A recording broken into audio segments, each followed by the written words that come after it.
നമ്മൾ സന്നിധാനത്തേക്ക് ഒരു ചെറിയ വ്യത്യാസം വന്നു അല്ലേ? സാധാരണ നമ്മൾ സന്നിധാനത്ത് നിന്ന് തുടങ്ങാറാണ് പതിവ്. എന്ന് വെച്ചാൽ ഏതെങ്കിലും ഒരു സുപ്രധാന ക്ഷേത്രത്തിലെ ഉത്സവം, നട തുറക്കൽ ഒക്കെ ഉണ്ടെങ്കിൽ നമ്മൾ അവിടെ നിന്നാണ് തുടങ്ങാറ്. ഇന്നിപ്പോൾ കോൺഗ്രസിൽ വലിയ പ്രശ്നം നടക്കുന്നത് കൊണ്ട് അത് പ്രേക്ഷകരിൽ ആദ്യം എത്തിച്ചു എന്നാണ്. നമുക്ക് വീണ്ടും ശബരിമലയിലേക്ക് പോലെ. ശബരിമലയിൽ ഇന്ന് മീനമാസ പൂജകൾ സമാപിക്കുകയാണ്. രാത്രി ഹരിവരാസനം പാടി നടയടയ്ക്കും. തുടർന്ന് തിരുവുത്സവത്തിനായി 22-ന് വൈകിട്ട് വീണ്ടും നട തുറക്കും. ഗോകുൽ രമേശ് ഉണ്ട് സന്നിധാനത്ത് നിന്നും. ഗോകുൽ, ഭക്തിസാന്ദ്രമായ സന്നിധാനത്ത് ഇന്ന് മീനമാസ പൂജകൾ സമാപിക്കുകയാണെന്ന് മനസ്സിലാക്കുന്നു. രാത്രി ഹരിവരാസനം പാടിയാണ് നടയടയ്ക്കുന്നത്. എത്രത്തോളം ഭക്തിസാന്ദ്രമാണ്, തിരക്ക് എത്രത്തോളമുണ്ട്, വിവരങ്ങൾ?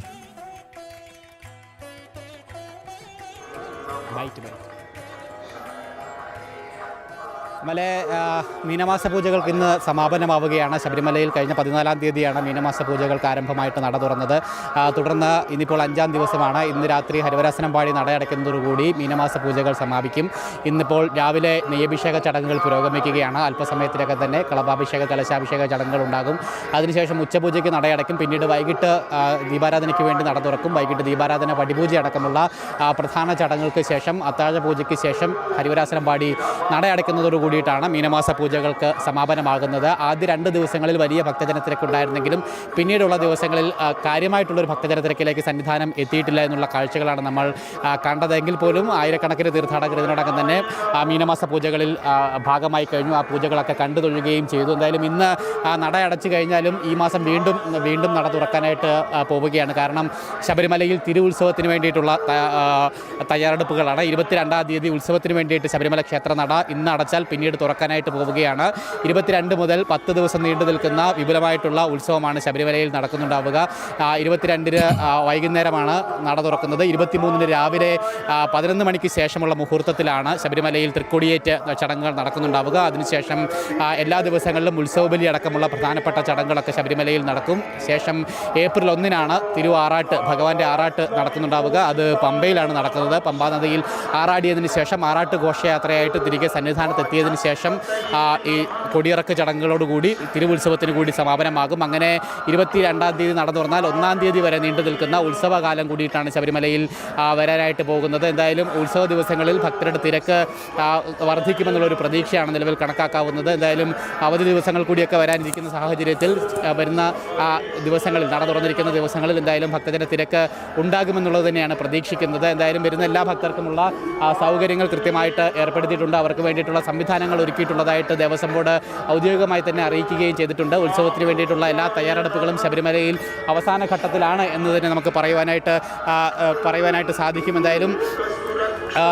ഭക്തരൊക്കെ തന്നെ ഒരു ഉത്സവ ചടങ്ങുകൾക്ക് വേണ്ടിയിട്ട്, അതിനെ കണ്ടു തൊഴുവാനായിട്ടൊക്കെ വേണ്ടിയിട്ട് കാത്തിരിക്കുകയാണ്. എന്തായാലും ഈ മാസപൂജ വേളയിലുമൊക്കെ ഈ ചടങ്ങുകൾ, പ്രത്യേക ചടങ്ങുകൾ, പ്രത്യേകിച്ച് പടിപൂജ അടക്കമുള്ള ചടങ്ങുകൾ കണ്ടു തൊഴുക എന്നുള്ളത് തീർത്ഥാടകരെ സംബന്ധിച്ചിടത്തോളം വലിയ സുഹൃതമായിട്ടുള്ള കാര്യമാണ്. അതൊക്കെ കണ്ടു തൊഴുവാനായിട്ട് ആ സമയങ്ങളിലൊക്കെ കൂടുതൽ ഭക്തജനത്തിരക്കൊക്കെ ഇവിടെ അനുഭവപ്പെടുന്നതായിട്ട് നമുക്ക് കാണാനായിട്ട് സാധിച്ചിട്ടുണ്ട്. എന്തായാലും കുറച്ച് സ്വാമിമാരെയൊക്കെ പരിചയപ്പെടാം. സ്വാമി ശരണം. കുഞ്ഞിൻ്റെ പേരെന്താ? ചോറൂണിന് വന്നാണ്. എങ്ങനെയുണ്ട്? തിരക്കൊക്കെ ഉണ്ടായിരുന്നു? നല്ല തിരക്കുണ്ട്. പമ്പയിൽ തിരക്കുണ്ടായിരുന്നു? വലിയ സീസണിലെ തിരക്കില്ല, നല്ല തിരക്കുണ്ട്. കുഞ്ഞിൻ്റെ കന്നിമലയാണോ? കന്യമല. എവിടെ? നാടെവിടെ? ഇവിടെ ട്രിവാൻഡ്രം. എല്ലാ മാസമാണോ വരുന്നത് അതോ കണ്ടത് കാലത്താണോ? ഇല്ല, സീസണിലാണ് പറഞ്ഞത്. ഇത് ചോറുകൊണ്ട് നേർച്ച ഉള്ളതുകൊണ്ട്. എന്തായാലും ചോറൂണിന് വേണ്ടി വന്നിട്ടുള്ള ഒരു തീർത്ഥാടനമാണ് നമ്മൾ പരിചയപ്പെട്ടത്. ആ കുഞ്ഞിന് അല്പസമയത്തിനകം തന്നെ സന്നിധാനത്ത് ചോറൂണ് ചടങ്ങുകൾ കൂടി ആരംഭമാകും. എന്തായാലും അങ്ങനെയുള്ള പ്രത്യേക ചടങ്ങുകളൊക്കെ ഈ തിരക്കില്ലാത്ത സമയത്ത് പൂർത്തീകരിക്കുവാൻ വേണ്ടിയിട്ട് ധാരാളം തീർത്ഥാടകർ എത്താറുണ്ട്. പ്രത്യേകിച്ച് മാസപൂജ വേളയിലാണ് ഈ ചോറൂണടക്കമുള്ള ചടങ്ങുകൾ കൂടുതലായിട്ട് നടക്കുന്നത്. കാരണം മണ്ഡല മകരവിളക്ക് തീർത്ഥാടന കാലത്തേതുപോലെ അത്രയും ബൃഹത്തായിട്ടുള്ളൊരു തിരക്കിലേക്ക് സന്നിധാനം എത്താത്തത് കൊണ്ട് തന്നെ ആ ചടങ്ങുകളൊക്കെ ഭംഗിയായിട്ട് പൂർത്തീകരിക്കാനായിട്ട് സാധിക്കും. ഒപ്പം ഈ പടിപൂജ പോലെയുള്ള ചടങ്ങുകളൊക്കെ മാസപൂജ സമയത്ത് മാത്രമാണ് കണ്ടു തൊഴുവാനായിട്ട് ഉള്ള അവസരമുള്ളത്. അതൊന്നും സീസണിൽ നടക്കുന്നതല്ല. അതൊക്കെ ഈ മാസപൂജ വേളയിൽ കണ്ടു തൊഴുവാനായിട്ടൊക്കെ ഭക്തർ ധാരാളമായിട്ട് എത്താറുണ്ട്. അത് മാത്രമല്ല, മലയാളികളായിട്ടുള്ള തീർത്ഥാടകർ എനിക്ക് തോന്നുന്നു ഇക്കുറി കൂടുതലായിട്ട് ഈ മാസപൂജ സമയത്തെ ആശ്രയിക്കുന്നു എന്നുള്ളത് തന്നെയാണ്. കാരണം ഈ മീനമാസ പൂജയിൽ കൂടുതലും ദൃശ്യമായത് മലയാളികളായിട്ടുള്ള തീർത്ഥാടകരാണ്. അന്യസംസ്ഥാന തീർത്ഥാടകരൊക്കെ കൂടുതലും ഈ സീസണിൽ മണ്ഡല മകരവിളക്ക് തീർത്ഥാടന കാലത്ത് വന്നു പോകുന്നത് കൊണ്ട് തന്നെ മലയാളികളൊക്കെ ഒരുപക്ഷെ ഈ മാസപൂജയിലേക്ക് അവരുടെ തീർത്ഥാടനം മാറ്റിയതായിട്ടുള്ള ശീലം അങ്ങനെയൊക്കെ ഉണ്ടോ എന്ന് നമുക്ക് സംശയിക്കേണ്ടിയിരിക്കുന്നു. എന്തായാലും ഈ മാസപൂജ വേളയിൽ കൂടുതലും മലയാളി തീർത്ഥാടകർ എത്തിയിട്ടുണ്ട് എന്നുള്ളത് തന്നെ നമുക്ക് ഇവിടെ നിന്ന് കാണുവാനായിട്ട് സാധിക്കുന്നു. എന്തായാലും 5 ദിവസം നീണ്ടുനിന്ന ആ ഒരു പൂജയിൽ ആയിരക്കണക്കിന് 10,000-കണക്കിന് തീർത്ഥാടകർ ദർശന പുണ്യം നുകരുകയും ചെയ്തു. എന്തായാലും ഇന്ന് മീനമാസ പൂജകൾക്ക് രാത്രി ഹരിവരാസനം പാടി 10 മണിക്ക് നടയടയ്ക്കുന്നതോടുകൂടി പരിസമാപ്തിയാവുകയാണ്. ശേഷം 2 ദിവസങ്ങൾക്ക് ശേഷം ഉത്സവത്തിനായിട്ട് 22-ാം തീയതി വൈകിട്ട് തുറക്കും. 23-ാം തീയതി മുതലാണ് കൊടിയേറ്റടക്കമുള്ള ഉത്സവ ചടങ്ങുകൾ ആരംഭിക്കുന്നുണ്ടാവുക.